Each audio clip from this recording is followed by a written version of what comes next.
नमस्कार स्टूडेंट्स, स्वागत करती हूँ आपका अपने YouTube चैनल में।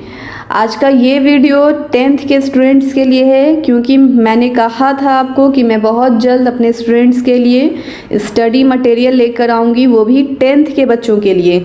अभी फ़िलहाल मैं 10th के बच्चों का स्टडी मटेरियल अपलोड कर रही हूँ। अभी सोशल साइंस से पहला आपको, उसके बाद फिर मैं धीरे धीरे करके सारे सब्जेक्ट को सॉल्व करूँगी।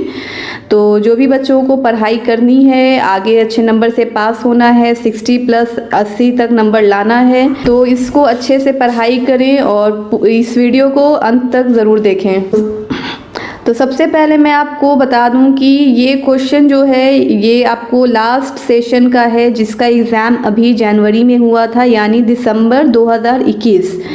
ये सोशल साइंस का पेपर मैं आज आपको सॉल्व करके बता रही हूँ। तो आप देख लीजिए, 100 नंबर टोटल मार्क्स है इसमें।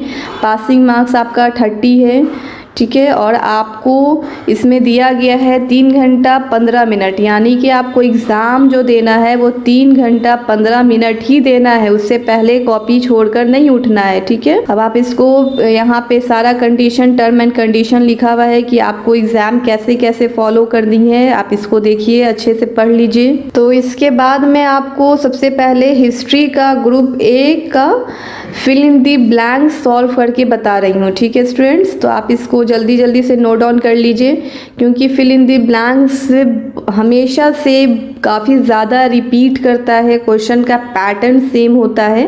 तो आप इसको जल्द से जल्द एक बार पढ़ लें, ताकि आपके माइंड में ये सारा क्वेश्चन रहे, क्वेश्चन और आंसर, ठीक है। गैलीलियो ने का आविष्कार किया था।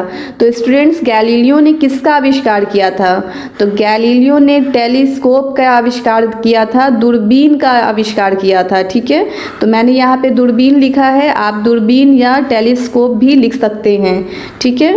अब इसके बाद आपको बी नंबर पे है, भारतीय राष्ट्रीय कांग्रेस का पिता को कहा जाता है। तो भारतीय राष्ट्रीय कांग्रेस का पिता ह्यूम को कहा जाता है, AM ह्यूम को कहा जाता है, ठीक है। तो इसका आंसर ह्यूम होगा।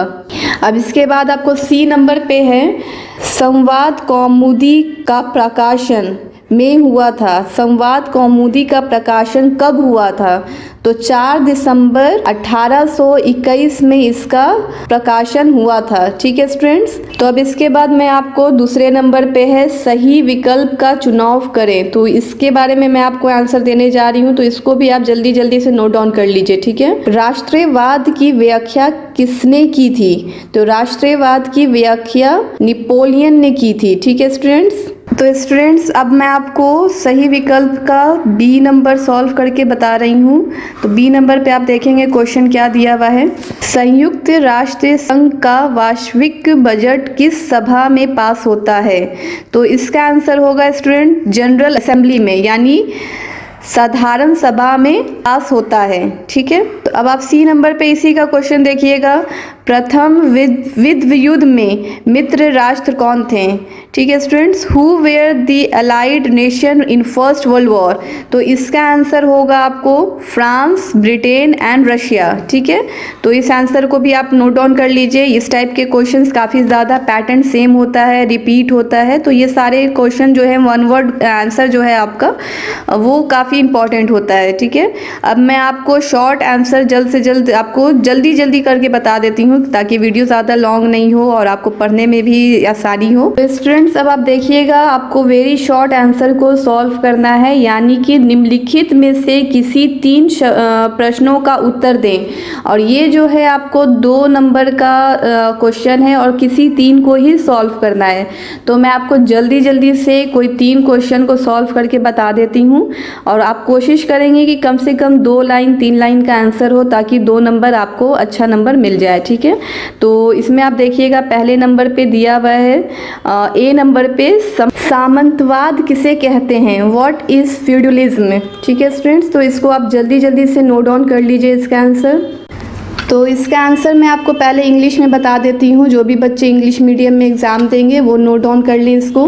The social system which exist in the middle age in Europe's in which people worked and fought for the person who around land and receive land and protection from him in return। ठीक है, तो इसका answer English में और जल्दी से आप हिंदी में भी नोट डाउन कर लीजिए। तो स्टूडेंट्स इसका आंसर जो है वो हिंदी में पढ़ लीजिए जल्दी जल्दी से। सामंतवाद यानी कि अंग्रेजी में इसे फ्यूडलिज्म कहा जाता है और इसका जो मेन आंसर है वो यहाँ से शुरू हो रहा है मध्यकालीन युग में इंग्लैंड और यूरोप की प्रथा थी। इन सामंतों की कई श्रेणियां थी जिसके संस्थान में राजा होता था। अब आप इसको नोट डाउन कर लीजिए जल्दी से। ठीक है स्टूडेंट्स, तो मैं अब आपको इसके बाद सी नंबर का आंसर सॉल्व करके बता रही हूँ। ठीक है, गणतंत्र शासन व्यवस्था से आप क्या समझते हैं? तो इसका आंसर आप जल्दी से नोट डाउन कीजिए। State of political hostility between countries characterized by threats, propagandas and other measures short of open warfare. The state of hostility that exists between the Soviet bloc countries and the Western power from 1945 to 1990। ठीक है, अब इसी का answer आप हिंदी में भी note down कर लीजिए जल्दी से। द्वितीय विश्व युद्ध के बाद के काल में संयुक्त राज्य अमेरिका और सोवियत रूस के बीच उत्पन्न तनाव की स्थिति की शीत युद्ध के नाम से जाना जाता है। द्वितीय विश्व युद्ध के दौरान संयुक्त राज्य अमेरिका, ब्रिटेन और रूस के कंधे से कंधा मिलाकर धुरी राष्ट्र जर्मनी, इटली और जापान के विरुद्ध संघर्ष किया था। ठीक है स्टूडेंट्स, तो आप इसको जल्दी से नोट डाउन कर लिए होंगे। अब मैं आपको इसके बाद आगे का आंसर सॉल्व करके बताती हूँ। शीत युद्ध का अर्थ स्पष्ट करें। ठीक है स्टूडेंट्स, तो इसका आंसर आपने नोट डाउन कर लिया है। अब मैं आपको इसके बाद सी नंबर का आंसर सॉल्व करके बता रही हूँ। What do you mean by Republic rule system? गणतंत्र शासन व्यवस्था से आप क्या समझते हैं? ठीक है, तो इसका आंसर है आपको यहाँ पे लिखा हुआ है, जल्दी से नोट डाउन कर लीजिए। यह शासन की ऐसी प्रणाली है जिसमें राष्ट्र के मामलों को सार्वजनिक माना जाता है। यह किसी शासक की निजी संपत्ति नहीं होती है। राष्ट्र का मुख्य वंशानुगत नहीं होता। इसको प्रत्यक्ष रूप से जनता द्वारा निर्वाचित या नियुक्त किया जाता है। तो स्टूडेंट्स, अब मैं आपको ज्योग्राफी यानी कि ग्रुप बी का आंसर सॉल्व करके बता रही हूँ। वो भी आपको एक एक नंबर का फिल इन दी ब्लैंक्स है, तो इसको आप जल्दी जल्दी से देख लीजिए। फिल इन दी ब्लैंक्स छठे नंबर पे छठा क्वेश्चन का ए नंबर, उत्तर से दक्षिण भारत की लंबाई कितनी किलोमीटर है? तो इसका आंसर होगा उत्तर से दक्षिण भारत की लंबाई 3214 किलोमीटर है। ठीक है, और इसी का आप बी नंबर देख लीजिए क्वेश्चन। दक्कन वाला पठार क्षेत्र मिट्टी पाई जाती है, तो दक्कन वाला पठार क्षेत्र में काली मिट्टी पाई जाती है। ठीक है स्टूडेंट्स, अब इसी का आप सी नंबर देख लीजिए। सी नंबर पे क्या क्वेश्चन लिखा हुआ है? गेहूं की बुनाई किस महीने में होती है? तो इसका आंसर हो गया अक्टूबर से नवंबर तक होती है। अब इसके बाद आप ज्योग्राफी का 7वें नंबर पे क्वेश्चन है, सही विकल्प का चुनाव करें। तो इसका आंसर देख लीजिए आप, पहले नंबर पे है एल्यूमिनियम की प्राप्ति किस खनिज से होती है? तो इसका आंसर बॉक्साइट होगा। ठीक है स्टूडेंट्स, अब आप देखिएगा बी नंबर पे इसका क्वेश्चन क्या है? दक्षिण भारत की सबसे लंबी नदी कौन है? तो उसका आंसर होगा आपको गोदावरी। ठीक है, तो गोदावरी पे आप टिक आउट कर देंगे। अब इसके बाद आप इसका सी नंबर का आंसर नोट डाउन कर लीजिए जल्दी से। पाकिस्तान की राजधानी का क्या नाम है? तो पाकिस्तान की राजधानी का नाम इस्लामाबाद है। ठीक है स्टूडेंट्स, अब मैं आपको इसी का शॉर्ट आंसर सॉल्व करके बता रही हूँ, यानी कि निम्नलिखित में से किसी 3 प्रश्नों का उत्तर दें। ठीक है, ये भी 2 नंबर का है। तो सबसे पहले नंबर पे है आपको नेपाल के कोसी नदी किस नाम से जानी जाती है? तो इसका आंसर आप थोड़ा लॉन्ग भी लिख सकते हैं और नहीं तो फिर आप शॉर्ट में भी लिख सकते हैं। तो इसका आंसर हम आपको दोनों बता देते हैं, लॉन्ग और शॉर्ट।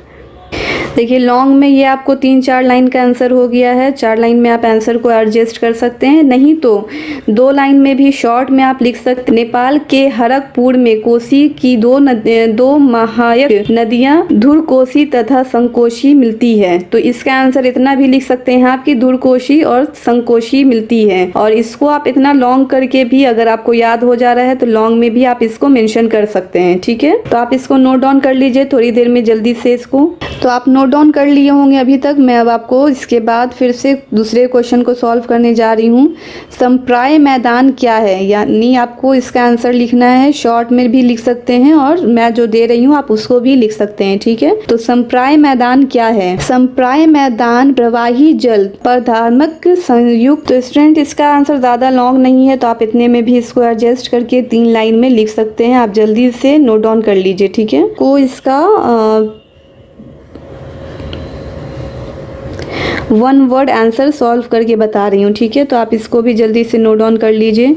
समिति के संविधायक सभा के प्रारूप समिति के अध्यक्ष कौन है? तो इसका आंसर होगा स्टूडेंट BR अम्बेडकर, ठीक है स्टूडेंट्स। तो इसको आप देख लिए। अब फिर से आप आगे बढ़िए जल्दी से। अब आप देखिए सी नंबर पे राष्ट्रीय जनता दल का चुनाव चिन्ह क्या है? तो इसका आंसर होगा लैंटर्न, ठीक है स्टूडेंट्स। अब नेक्स्ट वीडियो में मैं आपको इसका लॉन्ग आंसर सॉल्व करके बताऊंगी, लॉन्ग आंसर, और जल्दी जल्दी से उसको सिर्फ मैं आपको रिटर्न में दे दूंगी, आप उसको नोट डाउन कर लीजिएगा, ठीक है। जब तक के लिए आप इतना पढ़ाई करें 60 नंबर लाने के लिए, ये सारे इंपॉर्टेंट क्वेश्चन हैं। और मेरे चैनल को सब्सक्राइब कर लें ताकि आपको study materials Bihar open board से रिलेटेड हर इंफॉर्मेशन की अपडेट मिलती रहे, ठीक है स्टूडेंट्स।